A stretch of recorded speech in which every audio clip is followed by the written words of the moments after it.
All right. Good evening, everybody. Um, we are excited that so many of you have shown so much interest in this.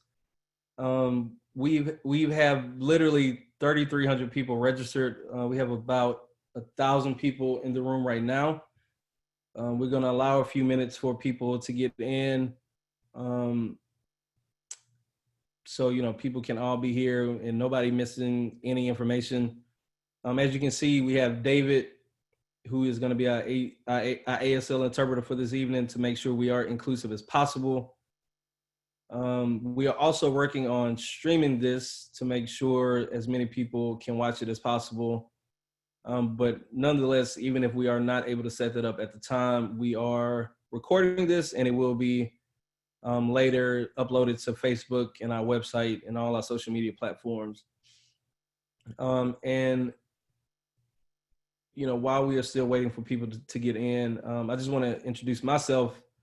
My name is Chaz Moore. I'm the founder and executive director of the Austin Justice Coalition.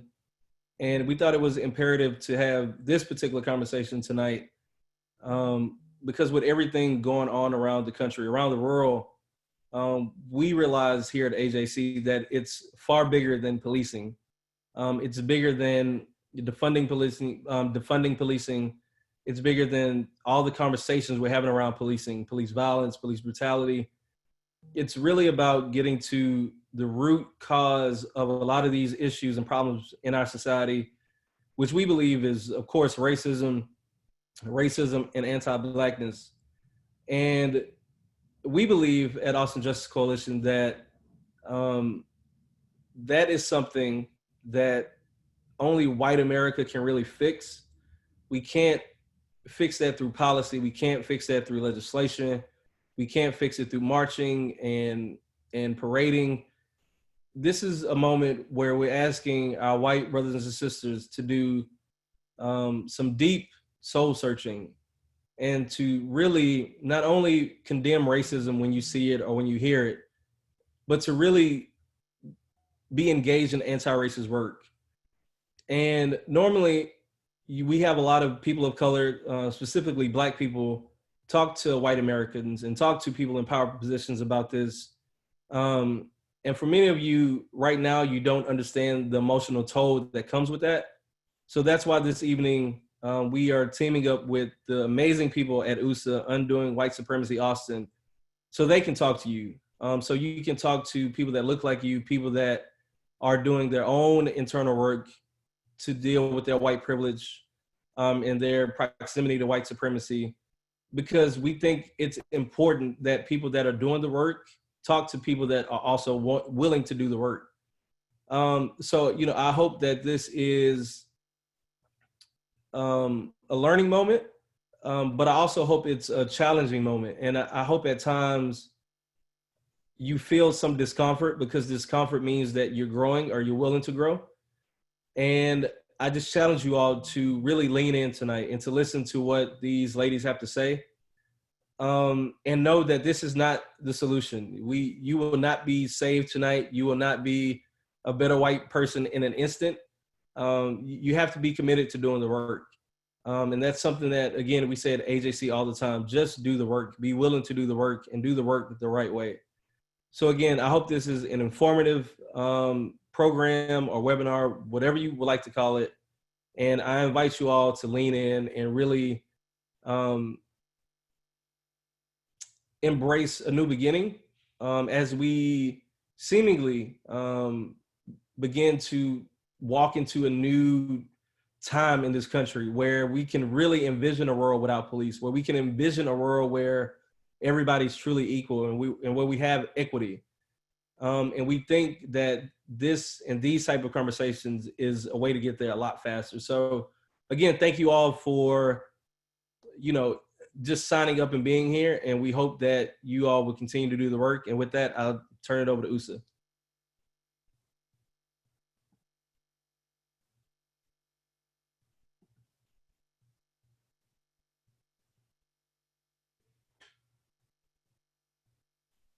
Hi, my name is Molly, and what I wanted to share was some of my own perspective on this reckoning that that we as white Americans are being asked to have and to face. Because my mind swirls and spirals when I think about what it truly means to reckon with my own white identity. And it is so enticing to stay in my head and to center the problem out there on someone or something else that I would rather not be a part of. But this is not something that we can think our way out of. What sensations emerge when you hear white body supremacy? I feel it in my joints. They lock a little. They brace so that I can deny, defend, run away. My heart rate picks up because I don't want to face what that means. The deep, deep pain and horrendous violence that has been committed in the name of white bodies and in the name of my body. And it feels like something that I couldn't possibly bear. But that's exactly where I need to face it. This is body and soul work. And this idea that we can't, or even worse, shouldn't have to face our own heritage and our own daily contributions to the oppression of Black bodies is a really dangerous myth that is told by generations of white privilege and fragility. So I really hope that I can invite us all to imagine what might happen if we engage our full bodies in this work, in this reckoning. If we stop intellectualizing, numbing out, asking other people what we can do, and just sit in stillness for a moment. How does the rhythm of your breath guide you? When you unclench your jaw, what do your muscles have to say? It's heavy, it's confusing, and it's devastating. And we are strong enough to face it. We have to be. Because our ability to make meaningful anti-racist change in this world depends on it. So I would like to hand it over to my friend Juniper.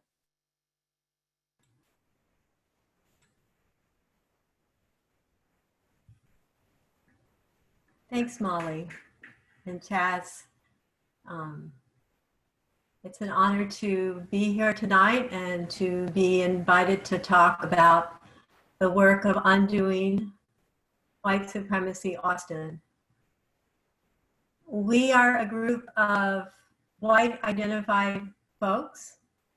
We are anti-racist organizers in the tradition of the People's Institute for Survival and Beyond, a Black-led organization out of New Orleans, Louisiana, that has been doing anti-racism organizing for 40 years. In Undoing White Supremacy Austin, we read books, but we're not a book club. We experience personal healing through this work, but we are not a healing group. And we support each other through breakups, through difficult conversations with our families, but we are not a support group. The work of Undoing Racism Austin is to interrupt the violence of racism in Austin, in our government, in our nonprofit organizations, our businesses, our communities, our neighborhoods, and our families. We're white, we're liberal, we eagerly admit that we benefit from the system of racism. But in undoing white supremacy Austin, we also struggle to hold each other accountable and to be in relationships of accountability with Austin Justice Coalition, Mama Sana Vibrant Women, Communities of Color United. And in doing this work of accountability, we return again and again to one fundamental question. And that question has a lot of forms, but it boils down to this. What am I doing that supports the violence of racism in Austin? How do I signal that I'm okay with what is experienced by Black and brown bodies in this community? Because I, as a white Austinite, I'm doing that.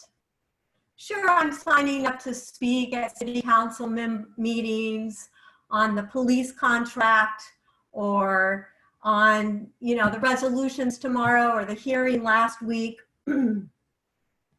I watch as my mayor and council members are passing resolution after well-intentioned resolution.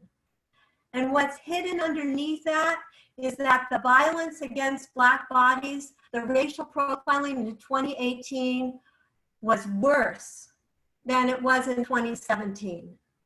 And in 2017, racial profiling was worse than it was in 2016, and in 2016, worse than it was in 2015. So while we have been talking about changing policing in Austin, while we think that we've been making progress, things are actually getting worse.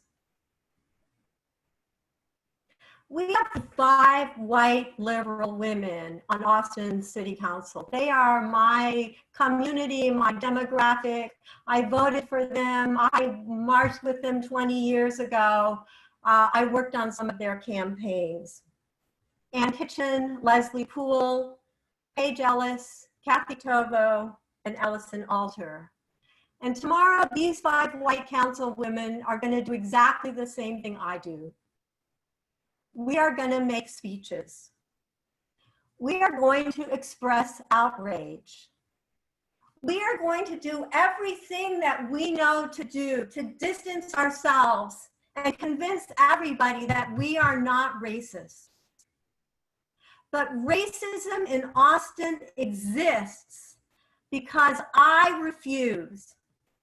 Because white people, liberal white people and liberal white women are refusing to see how we are complicit. My refusal is how racism functions. It is how I separate myself from the everyday violence that keeps me comfortable.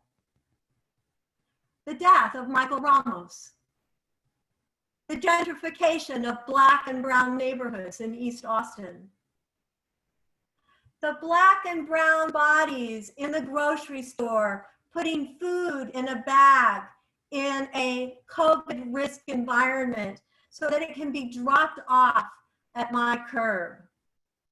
Sure, we're outraged about police violence. That innocence is part of our white privilege. We are blinded by generations of superiority that has been internalized and told to us through every institution, and fragility, and we cannot bear to look at that. I cannot imagine that the Black man's blood on the asphalt, that their struggle for a breath beneath a police boot has anything to do with the choices that I make every day.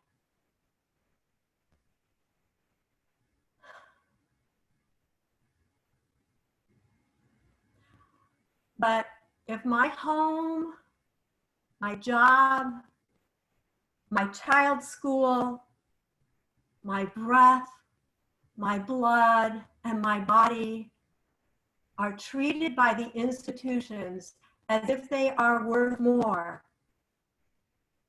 it's because there is a Black body, a Black home, a Black job, a Black child's school, in this community that is treated as if it is worth less.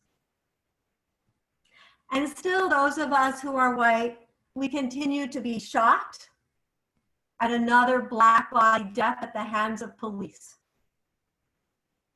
We will hope that this institution of policing that is rooted in the bloody soil of slavery is going to be different. And I'm inviting us, Undoing White Supremacy Austin is inviting us. Our brothers and sisters of color are asking us, are pleading with us, when are we going to awaken our soils from the numbing of this violence and demand that it ends?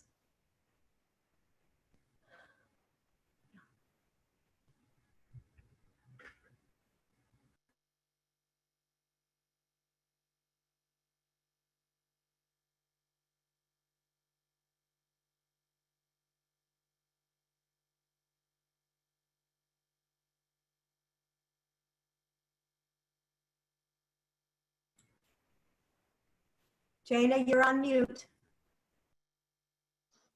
Thank you, Juniper. Yeah, so just to say thank you, Juniper, for what you just shared. It was really, really powerful and intense. And thank you, Molly, for opening us, and Chaz as well. And also, David, thank you for your translation. So I want to talk a little bit about, we've been hearing about defunding of police. And so I want to talk about like what that really is and why are people calling for that? Because I've heard a lot of, I would say, misinterpretations of what that call is for. So first we need to look at what the history of policing, where that comes from in this country. And so in the South, police in the South, they started out as slave patrols, and they were used with violence to deter enslaved people from running away. And if they did run away, then the slave patrols would go and find them and return them back to their slave owners. And so this is kind of how you start to see policing in the South come about. But then after the abolition of slavery, then we get to where the slave patrols have been officially become our police departments for the purpose of controlling newly freed Black people and for enforcing the racist Jim Crow laws. And so this is the moment where we start to have police departments in the South. They are completely and utterly formed from our slave patrols. They are here to control, manipulate, harm Black bodies and Indigenous bodies. And so if you look at where we're at today, where we've come from, you look at policing and what it looks like today, you still have Black and brown bodies being disproportionately targeted by police and their use of force. It doesn't mean white people aren't targeted. It just means we're not targeted as much. And so when people start to call for the defunding of the police, what they are calling for is for the abolition of the institution of police in this country because of its foundation as slave patrols and because it continues in a racist implementation. It's not the idea that we can create an alternative to policing in prisons. I read something recently and she talked about, I wish I could remember who it was, but she talked about how, an alternative to prisons, an alternative to policing, if you look at those things as a form of oppression, there is no alternative to oppression. We can't create an alternative to that. We don't create an alternative to that. And so what we have to do is actually deconstruct it and create something completely different. And so just as slavery benefited white people, policing disproportionately targets Black and brown people and benefits most white people, again, not all. And just as we had the courage to end the racist institution of slavery more than 250 years after its creation, let us also have the courage to abolish the racist institution of policing some 200 years after its creation. Both of these systems that should have never, ever have been created in the first place. And so tomorrow, Austin City Council and the mayor will be discussing some resolutions that they've proposed related to some of the changes in policing in Austin. And right now, I believe they have unanimous support. They're expected to pass. Well, we want you to show up tomorrow online in this COVID time and listen. Listen to what the community is saying. Listen to what our Black and brown neighbors are sharing. And listen to how your council member and mayor respond. Because the response I saw from them last week, after they committed to listening to the community after the protest, the community who overwhelmingly called for the defunding of the police, the council committed committed money to policing. Instead of saying, let's wait and process what we just heard. So we need to process what you heard, but they acted that night. They voted that night to commit money to the police department.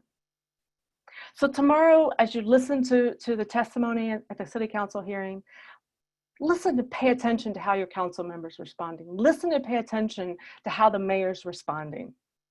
Are their actions aligning with their words of listening, of supporting the Black and brown communities? Because the passage of these resolutions are just baby steps to what we need to achieve.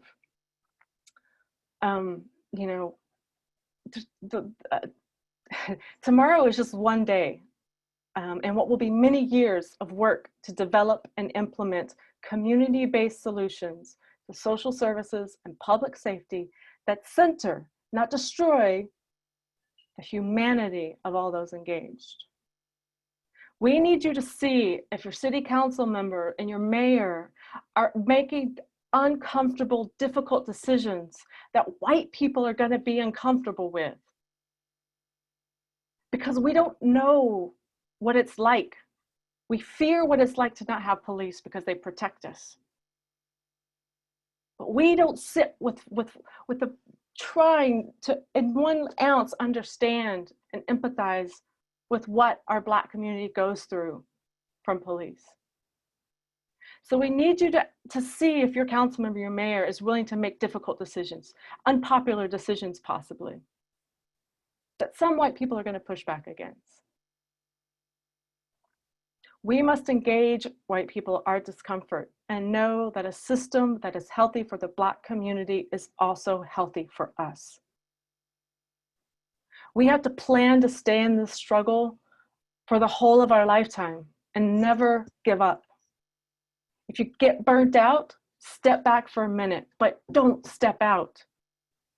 This is a tag team effort. When you need a break, take your break. But come back, because together, under the direction of the communities of color, we can overcome our inheritance of racism and of white supremacy. So I want to thank you for coming out tonight. That wraps up what I had to say. I want to thank AJC for inviting us on Doing White Supremacy Austin to come and speak to you tonight. I don't think anyone else has anything more to say. And so if that's the case, I want to pass it off to Brother Robert Muhammad, who's going to close us out.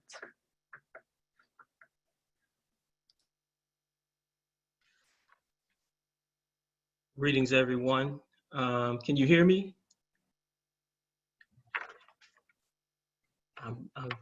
You all can hear?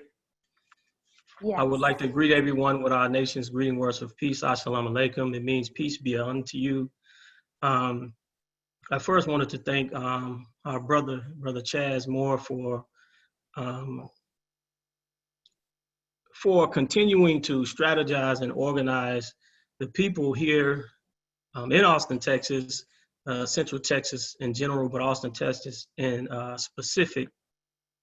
And we thank him and the Austin Justice Coalition for the great work that they're doing on behalf of those that are oppressed in the city, in the county, in the state, and in the country this young man is doing some phenomenal work.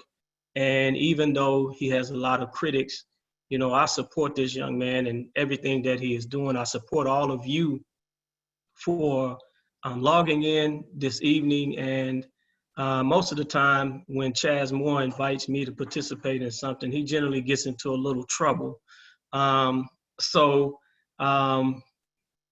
it is never my goal to get him in trouble, but it is my goal to force us as a community to really dig deep and to deal with the hard questions that it seems that society does not really want to deal with. I don't have much to say, but one of the things that puzzles me in my years of life and seeing various things happen is that we continue to reach a point to where we want to engage politics, and we want to engage policy. We want to engage the laws that govern us. When we look at something like policing and the inequity of policing, it bewilders me, because the moniker or the slogan of serve and protect is a good one. And the training that our law enforcement receive decade after decade since the inception of it is generally good training.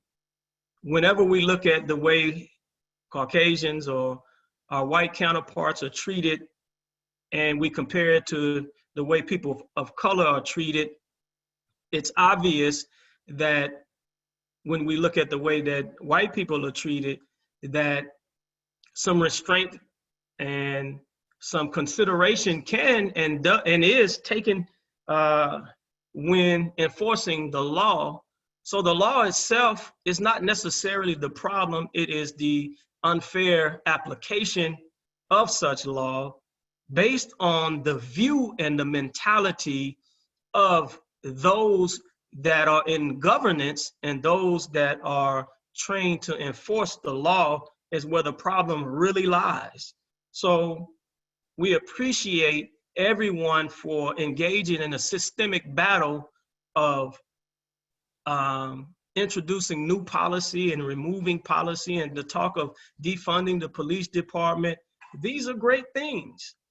But until, as I think it was Molly that just mentioned, that until we begin to fight, to face and to fight the white supremacy that has been passed down generation after generation, that is embedded not simply in law, but in the practice and the culture of this great nation called the United States of America. I think until we deal with those harsh realities, we won't make a dent in this fight. There'll be another generation coming after us, if there are any more of us around, to continue this fight and to say that they are tired. And so I have two things for us to consider.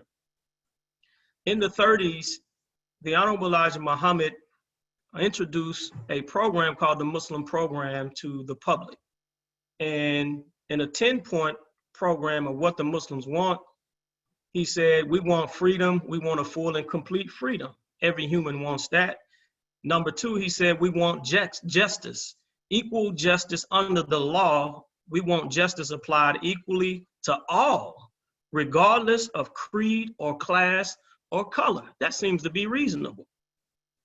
And number three, he said, we want equality of opportunity. We want equal membership in society with the best of civilized society.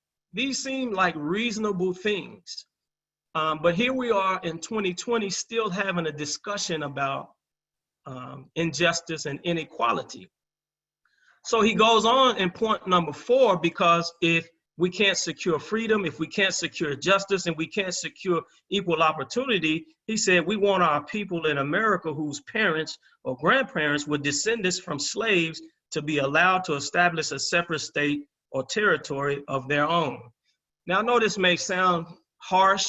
It may sound like a radical concept, but I ask you that when there is a man and a woman, or a couple in general that's married, and they can't, and they're having difficulty and they can't come to resolutions, there's something in our society called a divorce. But before a divorce, there's a separation, and many separate and divorce because of irreconcilable differences. And so my question to you all is, how long do you tell a spouse or a partner that has been abused physically, that has been abused mentally, that has been abused at every turn by a partner who says that they love them, but they continue to abuse them? At what point, after a broken jaw, after broken ribs, after a lacerated liver, at what point do you tell that individual you need to separate from that partner? Even though that partner is telling you that they love you, that they care for you, look at the abuse that you're taking. And one day you may not be able to recover from the physical abuse because you may be dead. Your life may be taken. So if we can't manage to fix this issue, we beg that we must take a serious consideration to the idea of separation. Now, some people may look at that and say that maybe, you know, with the quickest thing we want to say is that is reverse racism. But after we emerged from slavery, Black people and Black Americans set up nearly 60 towns around the country. One of them here, Clarksville, Wheatsville, and those people were called separatists. And what happened to them? When that land was wanted, that is across from the flagship Whole Foods, they began to turn off city municipalities, and Black people began to migrate east of Congress and east of 35. So if we are serious, because I don't know how much more Black people and people of color can take of this before this country goes up in smoke. So if you really love America, if you really love the United States of America, Texas, Travis County, and Austin, we must begin to have those hard, difficult conversations, because I don't think that we can afford another generation going through what we've been going through for over 400 years. And so my appeal to you all, the Honorable Minister Louis Farrakhan is giving a worldwide address July 4th of this year. And he said that it is a message that God has given to him for Black people, for brown people, for red people, for white people, for politicians, for Jews, for Christians, Muslims, for the President of the United States of America, and for all of those in other countries and other nations that want to see this issue fixed. He's going to speak some very difficult truths that we have to stomach, and we have to begin to dialogue and act on that dialogue. So we invite you to log into NOI.org on July the 4th. But I just wanted to, you know, as everything is dying down and we see officers pumping their fists and we see officers dancing in the street with the protesters saying no justice, no peace, that we not lose sight of what's going on here. And in fact, the more it dies down, the more stories begin to come forward of recent cases of deadly force and police brutality. And so I don't think that this is going to be allowed to die down. And so again, I thank Chaz Moore. I don't know if you're going to get in trouble for this, but I ask of you, I even beg of everybody that is on this line to take strong consideration to the words that not just I mentioned, but that everybody else mentioned on this Zoom Live, and really search your heart to see if we are ready to answer these hard questions, to deal with these hard truths, and then demolish the current system that is in place and bring forth a new system, a new government that will secure freedom, justice, and equality for all people that are here in this United States of America. Thank you for this opportunity again. I don't take this for granted. So that is my time, and I thank you all, and I greet you again in peace. Assalamu alaikum.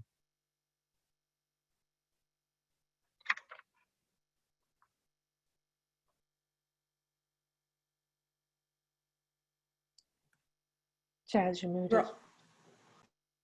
Yeah. Thank you, Brother Muhammad. I want to ask everybody that spoke tonight to, and Francis, who worked really behind the scenes to put that camera on so we can get a sense of community.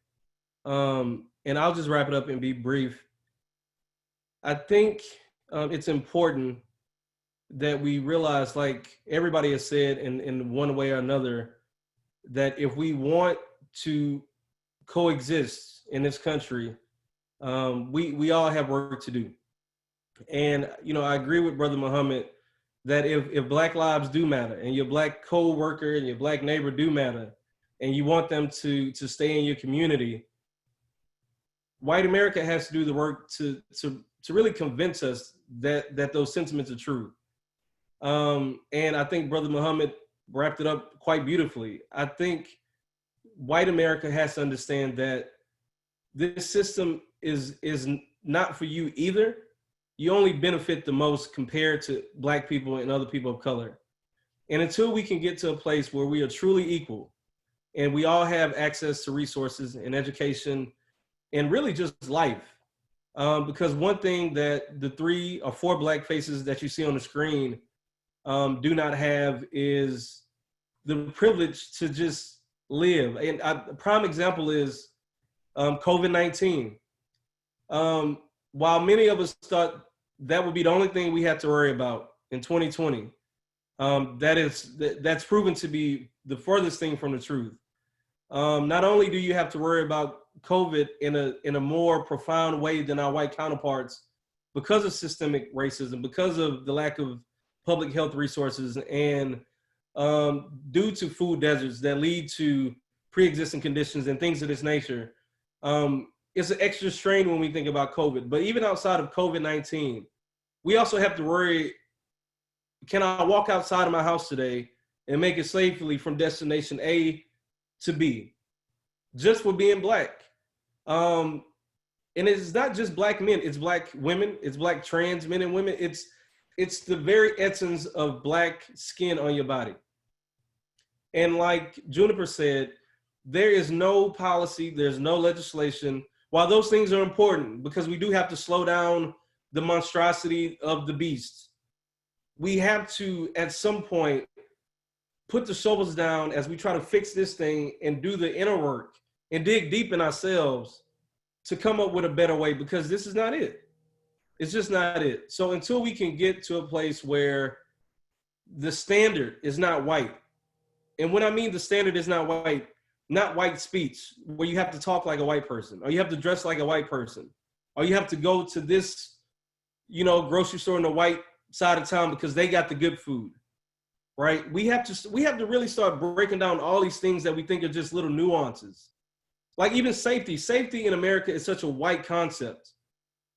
And that goes back to police. Police is not a mechanism of safety for me and for Robert and for Francis. I don't think safety when I think of police. I think, let me stay out of their way so I can hopefully get home. So this whole system in American society is wrapped around protection of white bodies, of white privilege, of white resources and economics. And until we, and I won't even say until we, if we're not willing to relinquish that power and that privilege, then the policies and the fighting at city council and the fighting at the state legislation and all the fights mean nothing. We have to get to a point to where we realize, as white people, in my honest opinion, you can't talk equality and still hold on so firmly to white privilege. You have to let that go. You just have to. And I know many of you are disappointed because we didn't fix it tonight, because we can't fix it. None of us can fix it for you. This is about going to do the work that we all have to do. And I say that as a Black man, because as a man, I have work to do to become a better man. Same thing with Robert, right? So there's no quick fix to this. Like all the people and all the new love support because of the protests and the march, we really appreciate it. And we need that to keep doing the work that we do while we fight towards a better tomorrow. However, you all, each and every one of you watching this, have to be willing to do the work every day. And I know that's a daunting task, and it's gonna be hard, and you're gonna wanna quit. But I encourage you, if you wanna see this place, this utopia where we can all coexist, We have to do that work together. And I think a good place for many people to start is How to Be an Anti-Racist. That's a great book that I would start for white people that want to be better one-on-one. But after that, it's about really leaning in and listening to the voices that this system that you all benefit from places their boot and knees on our neck, literally and figuratively. So the question is now, not what we can do for you, it's about what can you do to make this society, make this world a better place. And I challenge you all to really do the deep dive into what white supremacy is and what white privilege is, and be willing to just let it go. Because again, we can't be equal if you're holding on to something that makes you better than. We have to just be willing to be truly equal. And I'm not talking about sit at the front of the bus or sitting on the same board. And I'm not talking about black people. The only executive you have at your company is the person that does D&I. We're not talking about that. We're talking about a spiritual, economic, transformative shift in how we operate in society. So again, thank you all. Thank you all, Molly, Jana, Usa, Juniper, Francis for doing the work behind the scenes.